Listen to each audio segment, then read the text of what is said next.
Hello, YouTubers. It's Barbie J here. Welcome to my channel, June BLC. What's up, everybody? It's your girl, Barbie J here with the recap and review of The Equalizer, Season 5, Episode 13, A Few Good Women. I like that little twist on it, right? Like A Few Good Men. You remember that movie? Well, this is A Few Good Women. And before we get started, if you are new here or if you are just returning and have not subscribed to this channel as of yet, please take a moment right now, hit that subscribe button, then hit the notification bell and select all. It'll let you know every time I upload any new content to this channel. Then I ask that you hit that like button, which is a thumbs up button, write a comment, join our conversation, and share, because sharing is caring and you want to help assist this channel grow. Now, this episode starts off with this young lady. You see somebody running into a drugstore and she buys something and she has this cut on her shoulder. And I got to tell y'all, they never addressed that cut. What was that she got damaged? Does anybody know? Please put that down in the comment section. But she put some ointment on it and you see these two men chasing her. And later on we find out they were military guys looking after her. But she runs upstairs and sees them coming and she ducks out some kind of way. Meanwhile, they go down to the lobby desk and ask, have you seen this woman? And they give the man a couple of $100 and he tells them which apartment or room is hers. And when they get up there, she's gone. And I was like, oh my goodness, what is going on here? So now, as they always do, they switch over to the house and what's happening in that kitchen, which is the heart of their family and the heart of the house.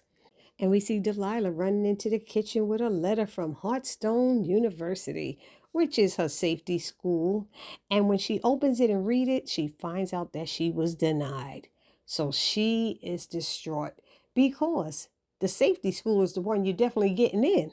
And she didn't get in her safety school. So, Aunt Vi and Robin are trying to talk her down into, not being too upset. Don't worry about it. That's just one school. But your safety score? Anyhow, she's down the entire episode. She's sad, she's pouting, she rolls to bed, she's in there crying, probably, who knows. And Aunt Vi's getting tired of her being like that. And she's like, wait a minute. You got great grades. Your letter, your essay was wonderful. Top of this. They naming all the things.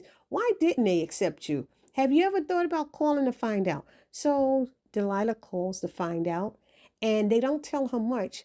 But one thing that they do tell her is that they started doing social media checks for incoming freshmen. Uh-oh.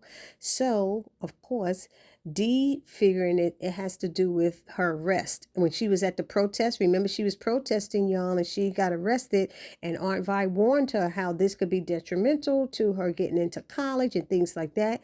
So Aunt Vi's like, I'm sorry. And Dee said she was sorry, but then she said, no, I'm not sorry.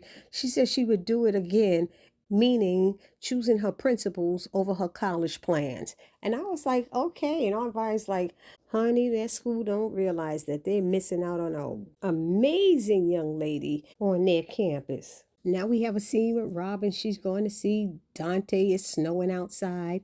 And he tells her that his team, I guess that FTF team, is going to Miami. And she's like, oh, so you're going? He said, no. She said, you sure? He was like, his heart, his boys, and her are in New York. And he's staying. So now he needs him a job.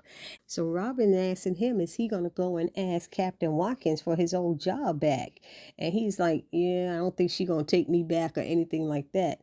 She's like, well, you never know if you don't try. He said the only available position is in Staten Island, which means he would have to start all over from the bottom and get new connects and all of that stuff. So Dante bites the bullet and decides to ask Captain Watkins for his job back. She immediately said no, even after he pleaded his case. And so he left out of there and figured he would drive to Staten Island and see what he can get there, because he knows that he can help Robin more better if he has his NYPD connections, because she did offer him to work with her. So then Robin also reached out to DA Rods to see if she could pull any strings. She said she couldn't anymore. And then Robin decided, after finding out that Captain Watkins said no, Robin decided to call Captain Watkins, and she asked him, she said, "This is Dante's," and then she said, "friend." And she said, "I just want to ask you one question. Was your precinct better with Dante or without him?" And so it looked like she was actually thinking about it and wondering. Next thing you know, Dante's in the bar talking with Harry, and in comes Captain Watkins talking to him. And she basically had the same rules. He can't be blurring the lines and going over the lines and being unmanageable. If he wants his job back, then he can't be doing that vigilante stuff and all of this stuff. But he said he does realize that some things get done in the gray areas. He's watched many people get failed by the system. Doesn't always work. So she told a story of why she felt the way she did, but he agreed that he would follow the rules. I don't know why he lied to her like that, because ain't no way in the world he gonna be able to do it.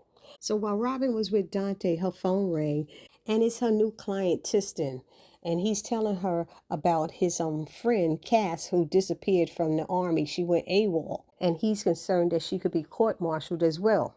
And he knows it's something serious because she would never have left without telling him what was going on.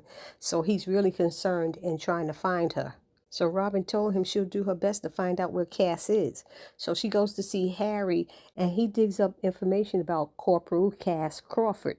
And we see that she's in the army. She has great credentials and everything. They don't know what's going on, why she's missing. So they thinking it has something to do with this Omnicron stuff or whatever is that's going on. But the good news was the military base where she's stationed has Robin's old CO working there. And she said he was like a mentor, but also like a dad to her or something like that. So she tells him that he used to call her Boots, barely out of training or something like that. It was the way she used to behave. She act like she was running things up in there, something like that. But anyway, she goes to see him, and now he's General Franklin Knight. So they're happy to see each other. He gives her wide range to ask questions on the base and try to find out what happened to this young lady. So Mel goes to see Cass's parents. They said she did come by for about 10 minutes, and they gave her a couple of $100 cash, and she was running out the door.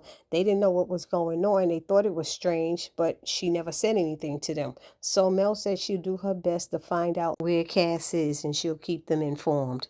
Meanwhile, Robin is in Cass's room in the army base, and she's looking around, and she finds some pictures, and so she takes a picture of it and sends it to Harry to find out who that other person was. So Harry gets back to her right away and tells her who this person is. Her name is Sloane.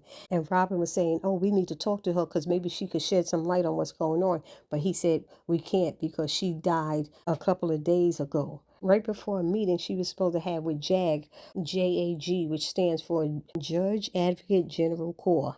And we're learning that when people go there, that means there's something serious happening on that base. And so it seemed very suspicious to them because then Cass goes AWOL right after that. So now Mel meets Robin at the base, and they go meet up with Colonel Strickland and Captain Thornton outside while some training is going on.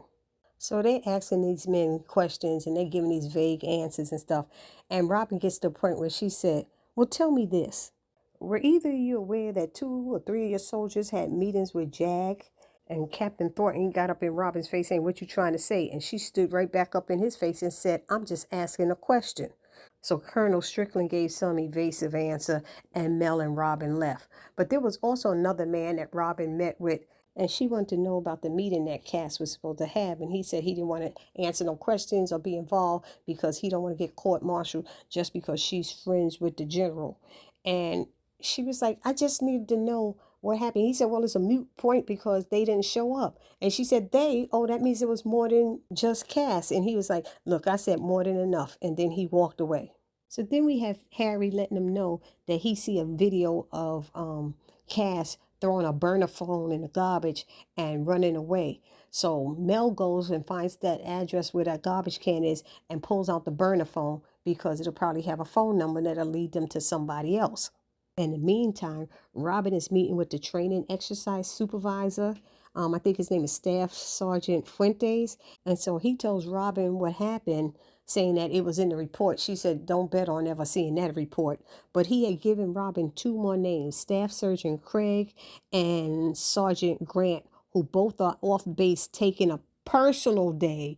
But actually, those are the two who are looking for Cass right now. I said, ooh, see, they getting messy, messy, messy on that base, y'all. So now Robin and Mel are thinking that Cass has been raped because they found that she had visited a hospital off base instead of the infirmary that's on base. And usually when you go off base, that means there's something to hide or there's something that you don't want anybody to know. So Robin calls Harry and asks, did he find out anything from the burner phone? And he said Cass called Second Lieutenant Angelica Brewer. And she's like a day drinker, they said. She's at the bar, a certain bar all the time drinking. So Robin goes there to speak with her, and she doesn't even want to be bothered with Robin, especially because it has something to do with Cass. She's more concerned about her career than anything else. And Robin's like, what about Cass? She needs your help.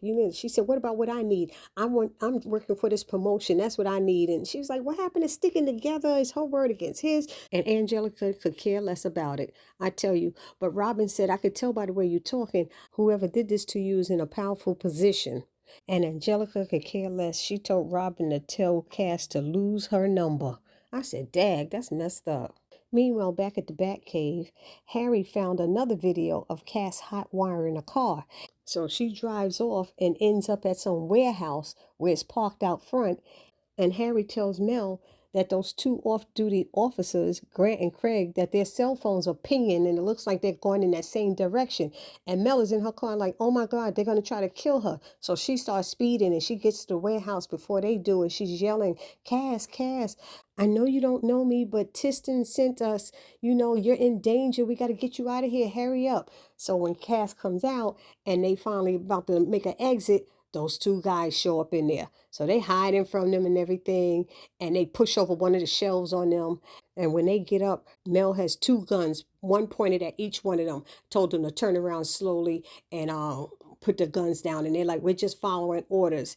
She's like, move slow. And Cass comes out from behind them and they're looking at her. She said, drop them now, else I'm going to shoot y'all or something like that.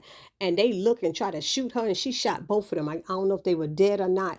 But then her and Cass left and she took her to like a safe house and was talking to her, asking her, what's going on? You got to let us know. She said, I think the same thing that happened to you happened to me. And she told a story about how she was sexually abused and attacked.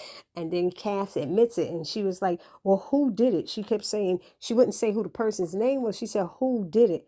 And at that same moment, Robin was asking Harry, did Sloane, Cass, and Angelica serve under the same CO? And he dug up and he said they sure did. And she said, who was it? And it seemed like at the same time, they both was finding out that the person who did it was Colonel Strickland. So Robin goes to see General Knight and tells him everything that's going on. And he actually does not believe her.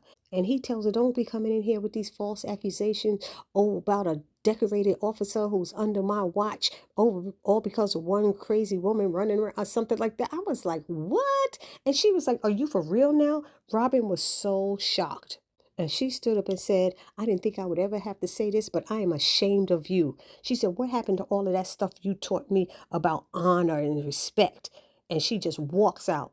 So she calls Mel and tells her what happened, and Cass overhears Mel talking about it on the phone outside. So she grabs the car keys, jump in the car, and she drives off to find Colonel Strickland because she's going to make him pay for what he did. So they figure out where she might go, and they go there to the base, and they get there in time to see Cass pointing a gun at him, and she had just stopped him from rapping to this other young female cadet or whatever, and she was like, I'm not going to let you hurt her the way you killed Sloane and all this stuff. She was going in. She was so upset, and they had to talk her down. Talk her down. They got all the people to leave the bar, and they were trying to talk common sense into her.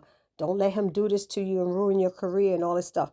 So she put down the gun, and he had the MPs, the military police, arrest her and put her in handcuffs. And Cass is like, why am I getting arrested? You should be getting arrested for raping me, And he was like she couldn't do anything. And then the General Knight came around and he said, but I can. And he said, uncuff her. They let her go. And he said, and arrest Colonel Strickland. And he's like, what? He said, if you do this, you're going to go down too. He said, I don't care. What good is a career and rank if I have no honor? And he said, somebody help me remember that. He was talking about Robin, of course. So they took everybody out, and he walks over to Robin and says, sorry, I let you down. And she's looking at him with disgust in her face. And she said, you let yourself down. And he turned around and said, Boots. And she said, that's McCall. McCall is my last name. And she walked out. I said, ooh, Robin was pissed.